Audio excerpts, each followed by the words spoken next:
تبارك الذي نزل الفرقان على عبده ليكون للعالمين نذيرا۔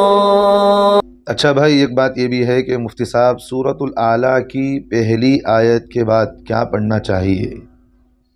دیکھیں بھائی، نماز کے علاوہ سورۃ الاعلیٰ یعنی سبح اسم ربک الاعلیٰ، سورۃ الاعلیٰ اگر نماز میں پڑھا جا رہا ہے تو کچھ بھی نہیں پڑھا جائے گا۔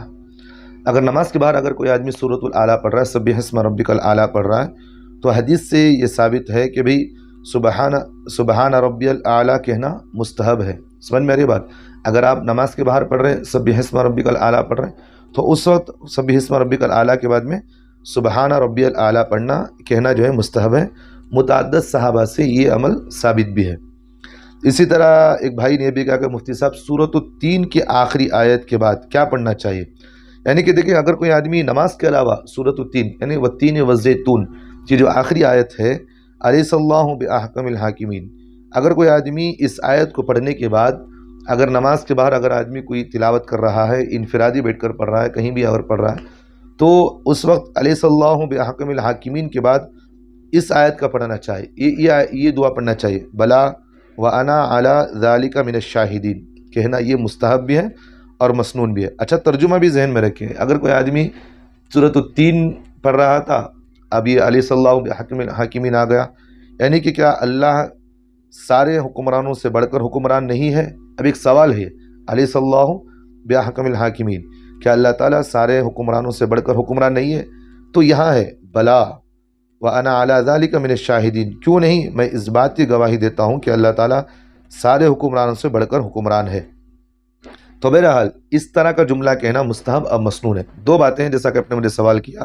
پہلا سوال سورۃ الاعلیٰ کے سلسلے میں ہے کہ سورۃ الاعلیٰ کے بعد اگر کوئی آدمی سبح اسم ربک الاعلیٰ پڑھ رہا ہے تو اس کے بعد سبحان ربی الاعلیٰ کہنا یہ مستحب ہے، مسنون ہے، اور حضرات صحابہ سے یہ چیز ثابت ہے۔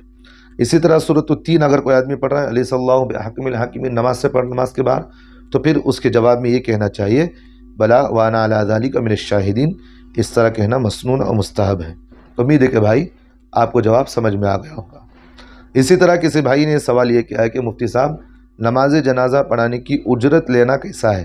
دیکھیں بھئی، نماز جنازہ محض نماز جنازہ پڑھا کر اجرت کا لینا یہ جائز نہیں ہے۔ بات سمجھ میں آ رہی ہے؟ کیونکہ حضرات فقہا نے جن عبادتوں کے بعد آدمی کو وظیفہ لینا یا اس کا ہدیہ لینے کی اجازت دے رکھی ہے، اس میں نماز جنازہ شامل نہیں ہے۔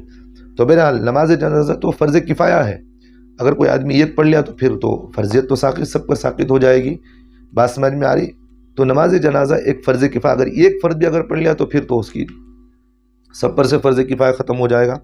لہٰذا تو نماز جنازہ پڑھانے کی اجرت لینا جائز نہیں ہے۔ یہ ان امور میں سے نہیں ہے جن کی اجرت لینے کو فقہا نے اجازت دے رکھی ہے۔ اس لیے اجرت لینے اور دینے والے اگر اس وقت اگر کوئی آدمی نماز جنازہ پڑھانے کے بعد اس کی اجرت لے رہا ہے اور اگر سامنے والا اس کی اجرت دے رہا ہے تو دونوں گنہگار ہوں گے۔ بات سمجھ میں آ رہی؟ تو اس لیے آپ ذہن میں رکھیے، جیسا کہ آپ نے مجھے پوچھا، یہ تینوں سوالات جیسا کہ آپ ہی کی طرف سے ہیں۔ اللہ ہم تماموں کو عمل توفیق عطا فرمائے۔